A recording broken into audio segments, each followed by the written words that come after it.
दोस्तों फिर से स्वागत है मेरे एक नया वीडियो में। और जहाँ तक मेरी खात है भाई, और 4 दिन बचे हैं। मतलब 4 दिन के बाद मैं फिजिक्स पूरा पढ़ूंगा। और 4 दिन नहीं, 7 दिन का अप्रॉक्स बचे हैं। बस क्या करूँ वही समझ में नहीं आ रहा, दिमाग पूरा कंफ्यूज है। ये कुछ हवा आ नहीं रहा, कुछ हवा जा नहीं रहा, जो भी कर रहा हूँ। अच्छा, तो मेरा कहने का वक्त है कि मतलब है कि एक, मैंने पहले कभी इतने अच्छे से पढ़ाई वढ़ाई मैंने खुद से तो नहीं किया, ठीक है। इसलिए मेरे को पता भी नहीं है क्या पढ़ना है, कैसे हार्ड वर्क करना है, कैसे रफ वर्क करना है, कैसे स्मार्ट वर्क को हार्ड वर्क से मिला के एक ग्रेट वर्क करना है। नहीं पता मेरे को नहीं पता। मेरे को पता करना है, बट हाँ, जब मैं अभी पढ़ रहा हूँ तो आज मैंने एक क्वेश्चन किया था। वो कहाँ पे है? यहाँ पे मैंने देखा एक बहुत बड़ा क्वेश्चन है, लेंदी क्वेश्चन। ये सब पॉइंट्स है, ठीक है। इसके ऊपर, इसके अंदर भी बहुत सारे सब पॉइंट है। तो मैंने इसको जस्ट एक application of the working principle of transformer,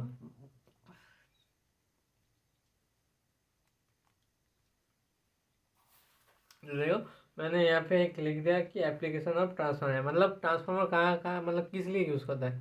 transformer basically इसलिए यूज़ होता है कि इसको या तो हम लोग इसको स्टेप अप ट्रांसफॉर्मर और स्टेप डाउन ट्रांसफॉर्मर की मतलब हिसाब से यूज़ करते हैं। Like step up transformer up the voltage and step down transformer step down the voltage, ठीक है। There are various types of purpose and designs for using the transformers.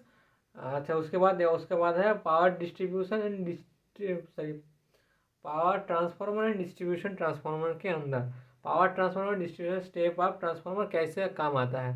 Step up transformers, his working principle was, he was input incoming the primary winding voltage by the magnetic flux of secondary voltage, increase the output voltage। भाई मतलब घूम गया ना। ऐसा बोलूँगा तो भाई गोमूर्ख लगूंगा, या फिर तो कैसे बोलूँगा यार, यही मेरे दिमाग में बैठा है। स्टेप डाउन में ही ऐसे ही बोलूँगा। उसके बाद इलेक्ट्रिकल डिवाइस जैसे कि है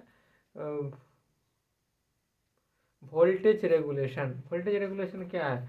वोल्टेज रेगुलेशन का मतलब तुम एक सर्किट के अंदर कितना ज़्यादा तुम एफिशिएंसी से तुम वोल्टेज को अच्छे से पा सकते हो। मतलब जहाँ पे तुम्हें एसी के रिक्वायरमेंट स्टेबल चाहिए, वहाँ पे हम लोग इस एफिशिएंसी को यूज़ करते हैं, UPS.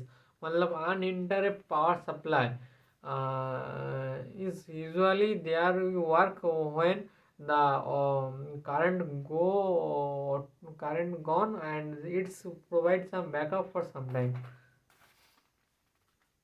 Communication system audio transfer, भाई नहीं पता भाई, मेरे को नहीं पता इतने ज़्यादा। आरएफ ट्रांसफॉर्मर ट्रांसफर है। उसके बाद एम और प्रोडक्ट है, उसके अंदर भी एक और है इंस्टेंट टूल्स। उसके बाद है करेंट टूल्स, इसमें स्टेप अप का यूज़ होता है, जो step down potential tool PS होता है। इलेक्ट्रिकल एप्लीकेशन होता है, चेंजिंग ट्रांसफॉर्मर पावर सप्लाईज होता है। इलेक्ट्रिकल एप्लीकेशन के अंदर चेंजिंग कैरिंग चार्जिंग ट्रांसफॉर्मर्स होता है, पावर सप्लाईज होता है। Renewable energy solar power system होता है, विंड एनर्जी सिस्टम होता है। तब वो वर्किंग प्रिंसिपल ऑफ ट्रांसफॉर्मर की कॉन्सेप्ट, मैंने वर्किंग प्रिंसिपल ये अपने working principle of transformer is regulate to primary to second. Transformer is a static device. He carries current from primary to secondary winding. And there are two types of transformer. One is step up and step down transformer. Step up transformer usually works on the step up the voltage, and step down transformer works the step down the voltage. Here efficiency, efficiency is equal to P in the P out by P out plus P losses। P out के अंदर क्या क्या चीज़ होता है? P out के अंदर पूरा का पूरा जो हमें लोड के ऊपर जो करंट मिल रहा है, करंट और वोल्टेज मिल रहा है वो, या फिर पी आउट के प्लस उसके बाद एफिशिएंसी कैलकुलेट करना है, एफिशिएंसी। उसके बाद core loss, iron loss, eddy current loss, hysteresis loss. एक साथ 4 बोल दिया, ले तू समझ।